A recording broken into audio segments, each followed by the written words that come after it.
Iran যুদ্ধের ২৮তম দিনে এসে রণক্ষেত্রে দেখা যাচ্ছে বিশাল পরিবর্তন। এবার ইরানে হামলার জন্য যুক্তরাষ্ট্র স্থলসেনা পাঠাচ্ছে আরও ১০,০০০।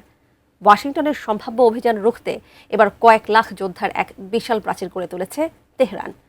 যুক্তরাষ্ট্রের স্থল আক্রমণের জল্পনার মাঝেই ইরানি সামরিক বাহিনীর এই বিশাল প্রস্তুতি কি তবে যুদ্ধের মোড় ঘুরিয়ে দেবে? বিস্তারিত জানাচ্ছেন মিরাজ হোসাইন।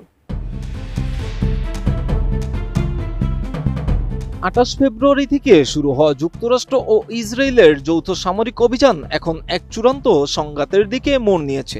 ৪ সপ্তাহের এই লড়াইয়ে ইরানের সর্বোচ্চ নেতা সহ বেশ কয়েকজন শীর্ষ কমান্ডার নিহত হয়েছেন।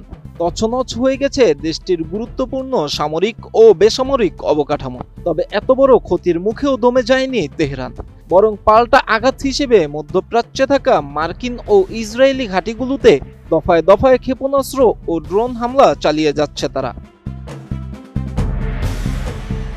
ইরানের এই অনড় অবস্থানের মাঝেই এক চাঞ্চল্যকর তথ্য প্রকাশ করেছে দেশটির সংবাদ সংস্থা তাসনিম নিউজ।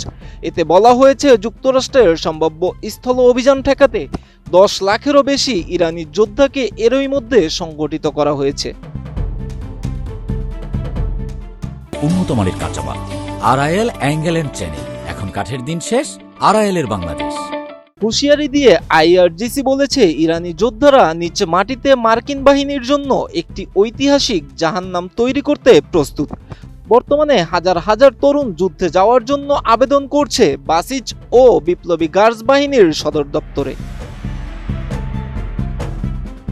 তেহরান এই বিশাল জনশক্তি ও তরুণদের স্বতঃস্ফূর্ত অংশগ্রহণকে যুদ্ধের ময়দানে তাদের সবচেয়ে বড় শক্তি হিসেবে দেখছে। বিশেষ করে হরমুজ প্রণালী খুলে দেওয়ার বিষয়ে ট্রাম্পের যে পরিকল্পনা, তার কঠোর সমালোচনা করেছে ইরান।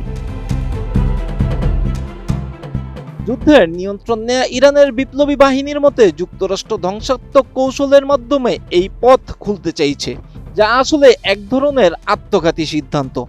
তেহরান সাফ জানিয়ে দিয়েছে তারা এই কৌশল মোকাবেলা করতে এবং হরমুজ প্রণালী যে কোনো মূল্যে বন্ধ রাখতে পুরোপুরি প্রস্তুত।